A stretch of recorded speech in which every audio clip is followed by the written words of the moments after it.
Benefits comparison. Unintended consequences. Without a proper long-term plan, there are many unintended consequences that keep good intentions from coming true. Unintended consequences are problems not intended, not anticipated, not foreseen, ignorance of the facts, and not preparing a plan detailed enough to address problems is a major reason for failure. It takes more than having a good paying job to give your family the life they are dreaming about. Generous government benefits can save the financial, long-term plans for many families. Canadian government benefits were a major reason why our applicants wanted to immigrate to Canada. To illustrate our point, let's compare the benefits a young married couple 30 years old would receive in Canada compared to the Philippines. The first thing a landed immigrant wants is a job.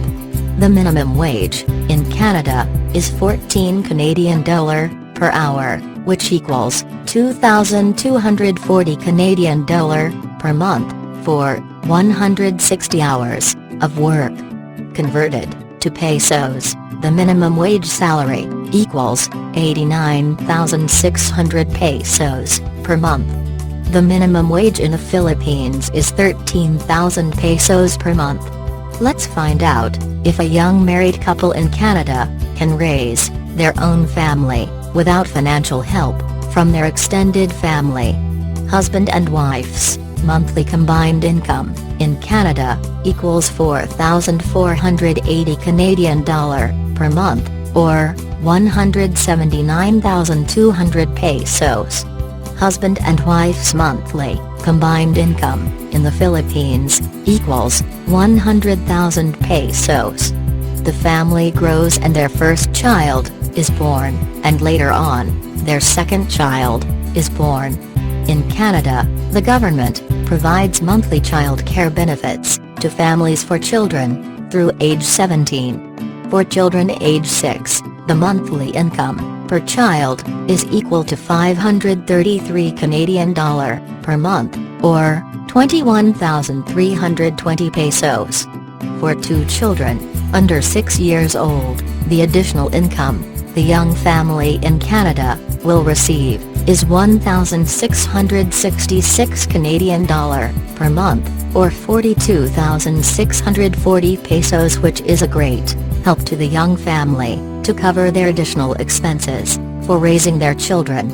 The total monthly income for the family in Canada would increase to 5,546 Canadian dollar, or 221,840 pesos per month. The Philippine government does not offer child care benefits. In order to pay for the additional expenses to raise their children in the Philippines, the husband and wife must hope for a pay raise from their employers, or find a higher paying job. Finding a higher paying job in the Philippines can be a problem for many workers. If not, it becomes more difficult for the young family in the Philippines to make their long-term dreams come true. What happens if there is a medical emergency and a member of the family incurs a 50,000 Canadian dollar medical bill? The Canadian government's medical insurance will pay the medical bill for the family in Canada. What a great benefit the family in Canada gets from paying taxes. The Philippine government does not their citizens' medical insurance. Filipinos must buy their own medical insurance, which is another additional monthly expense the young family must pay. Many families in the Philippines do not have medical insurance, and the medical bill would have to be paid by their family. Where is the money going to come from in the Philippines to pay the medical bill? The young family's annual income would not be enough to pay a medical bill that large.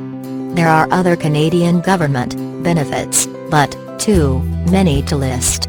Retirement, age 65.